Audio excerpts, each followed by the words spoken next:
Здравейте на всички, аз съм Рамблайн, с мен е Стелката и ние сме CSGO Betting Advice. Днес ще ви покажем мачовете от вчера между отборите на TSM, G2, Navi, Liquid. Това бяха полуфиналите. Първия полуфинал се състоя между отборите на TSM и G2, който първата карта беше на Каче. G2 показаха, че са много добър отбор на Каче и, и победиха с 16 на 5.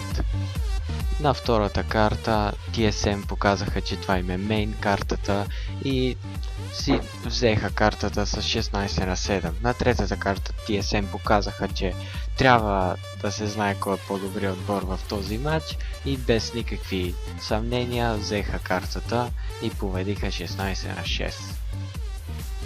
Да, тук си прав за първия матч TSM и G2. Първата карта TSM малко се оплашиха от нивото на G2, но след това им разказаха играта и си взеха без проблеми 2 на 1 матча. Да, втория полуфинал беше между отборите на Navi и Team Liquid, който Navi показаха, че искат да вземат този турнамент, избухнаха. Елич и Фъгли не се представиха толкова добре и както може би играха в първия ден срещу Virtus.pro и просто паднаха от Navi на първата карта Cobblestone 16 на 7. На втората карта е била много интересна, но за съжаление аз нямах време да я гледам и Navi са победили 16 на 4.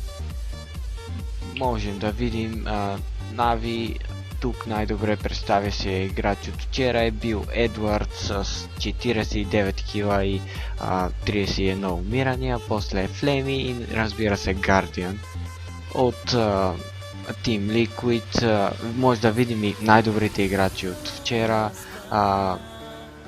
Nitro и Hiko и Адрен. Така, някакви очаквания от тебе да кажеш за матча? Нави показаха, че са класен отбор. Те го показаха и на предпоследния турнир, който беше мейджора. Играха много добре, стигнаха до финала, но не мал шанс за тях и докато тук те показаха на какво са способни и взеха този турнир. Стига толкова да говорим за полуфиналите, насочваме се към големия финал, който Нави се представиха предобре и победиха TSM с 2 на 0, не са им оставили никакъв шанс, победили са на DS2 с 16 на 10 и на Cobblestone са завършили 16 на 8. Не съм гледал матча, нямам никаква представа как са играли, можем да видим тук кой е бил най-добър. Seist имат 41 кила, Guardian 43 кила и просто когато Guardian вземе АВП-то превърта и разбива глави. Да, абсолютно си прав. Това беше за EM San Jose. Предполагам, че сме ви помогнали. Вчера направихме 2 добри бета и както вие, така и ми писахте много хора, че са спечелили, така и ние спечелихме. Към днесните мачове избрахме само един матч, защото към непознати мачове не се насочваме и не бетваме, така и вие не бетвайте, запомнете го това правило. Днешният матч е между Пента и Ефрак, нашите момчета срещу германците. И сега ще ви покажа матча в Hula TV. Може да кажем съставите на отборите. Лайнапа на Пента е Crystal, Strux, Техсин, Тепсън и Спиди. Нашите момчета са Спайката, Бъбъл, Ники, Виктор и Монката. Доста интересен матч с доста интересни проценти. В ХЛТВ процентите са за Пента 56 на 44%, докато в CSGO Launch обратното. Процентите са за Ефрак и то са 66 на 34%.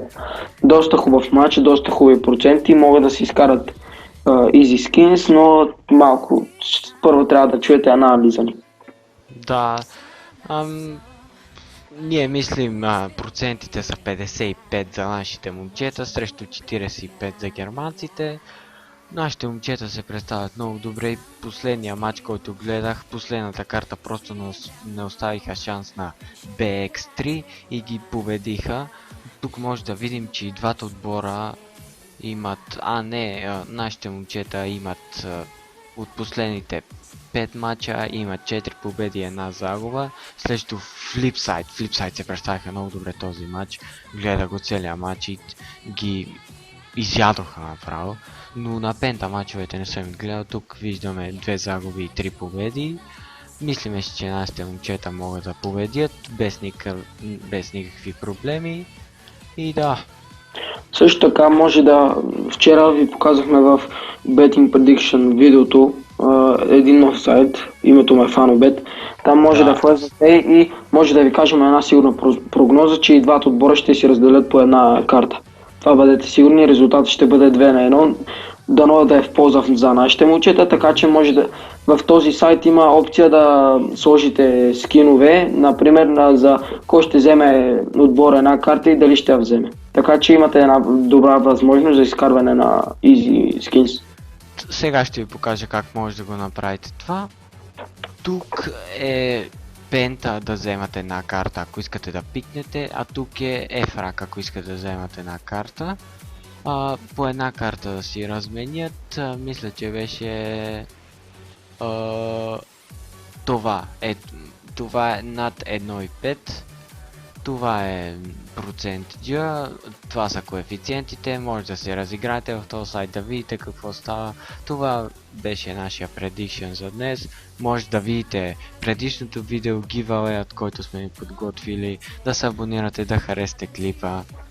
Също така може да добавя, че който бил този матч отива на турнир на One финал, който наградата за този финал е 50 000 долара, така че сумата е доста солидна и мисля, че нашите момчета ще дадат всичко от себе си, за да се класират за този турнир, да се надяваме да победат.